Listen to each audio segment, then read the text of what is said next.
മഹാരാഷ്ട്രയിൽ ഒരു നേതാവുണ്ട്, പേര് അജിത് പവാർ. സഹകരണ മേഖലയിലെ കൊള്ളക്കാരനെന്നാണ് മോദിജി പുള്ളിയെ വിളിച്ചിരുന്നത്. 25,000 കോടി രൂപയാണ് പുള്ളി സഹകരണ മേഖലയിൽ നിന്നും അടിച്ചു മാറ്റിയത്. അയ്യോ, ഇത് ഞാൻ പറഞ്ഞതല്ല, മോദിജിയും അദ്ദേഹത്തിന്റെ പാർട്ടിയും തന്നെ പലവട്ടം പറഞ്ഞതാണ്. Maharashtra state cooperative bank ഘോട്ടാല.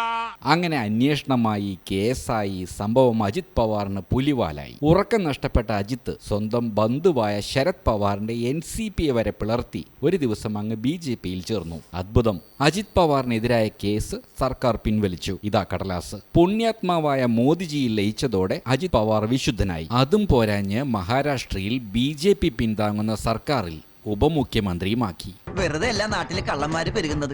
നല്ല പ്രോത്സാഹനമല്ലേ? എടാ, കക്കുന്നതിനേക്കാൾ തെറ്റാണ് കട്ട മുതൽ വാങ്ങി ഉപയോഗിക്കുന്നത്. അല്ല, അപ്പോൾ കോപ്പറേറ്റീവ് ബാങ്ക് കവർച്ചയിലൂടെ പാവങ്ങൾക്ക് നഷ്ടമായ 25,000 കോടി രൂപ അത് തിരിച്ചു പിടിക്കണ്ടേ? അവർക്ക് കൊടുക്കണ്ടേ മോദിജി? അങ്ങനെ ആരും ചോദിച്ചില്ല. ഇത് ചോദിക്കുന്നവരെ